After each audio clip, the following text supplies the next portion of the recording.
Dua rangkaian LRT Jabodebek mengalami tabrakan di kawasan Cibubur, Jakarta Timur pada Senin 25 Oktober 2021 siang. Dikutip dari kompas.com, kejadian ini sempat viral di media sosial setelah salah satu akun di Instagram mengunggah kejadian tersebut. Seorang warga sekitar bernama Eman Sulaiman 32 tahun mengaku sempat menyaksikan hantaman dua kereta tersebut. Menurut Eman, kecelakaan itu terjadi pada pukul 12.30 waktu Indonesia Barat. Ia juga mendengar suara seperti dentuman keras saat terjadinya tabrakan. Berikut 5 fakta terkait tabrakan LRT di Cibubur. Pertama, tahap uji coba juru bicara Kementerian Perhubungan Republik Indonesia, Adita Irawati, membenarkan peristiwa tabrakan kereta LRT di kawasan Cibubur. Adita mengatakan kejadian tabrakan itu terjadi saat proses uji coba yang dilakukan oleh PT Industri Kereta Api atau PT Inka. Lebih lanjut, ia menegaskan kejadian itu juga menjadi ranah dari PT Inka.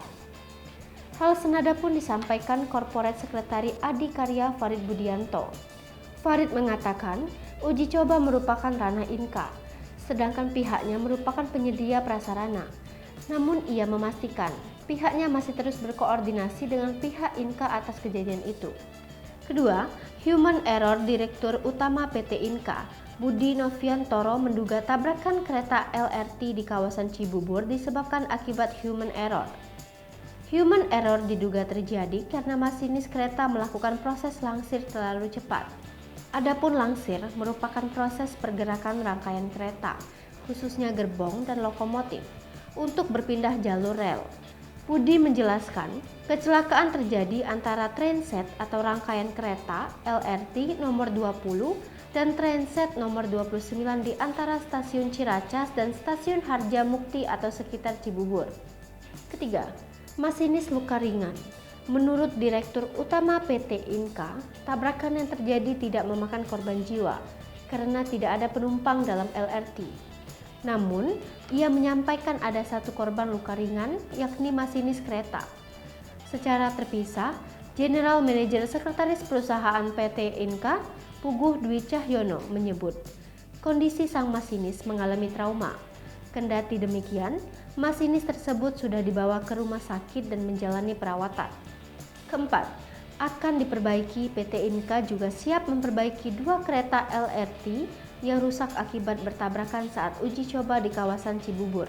Budi Noviantoro mengatakan, dua kereta LRT yang rusak akan dibawa ke Madiun setelah Komite Nasional Keselamatan Transportasi (KNKT) selesai menginvestigasi penyebab kecelakaan. Budi mengatakan, kerusakan terjadi pada kabin kedua kereta LRT. Seluruh biaya perbaikan kereta LRT pun sepenuhnya menjadi tanggung jawab PT Inka. 5. Minta maaf atas kejadian ini. Budi selaku Direktur Utama PT Inka meminta maaf kepada pihak yang terlibat dalam proyek pembangunan LRT Jabodebek. Secara khusus, ia meminta maaf kepada Menteri Koordinator Bidang Kemaritiman dan Investasi Luhut Binsar Panjaitan, Menteri Perhubungan Budi Karya Sumadi, dan Menteri Badan Usaha Milik Negara BUMN Erick Thohir.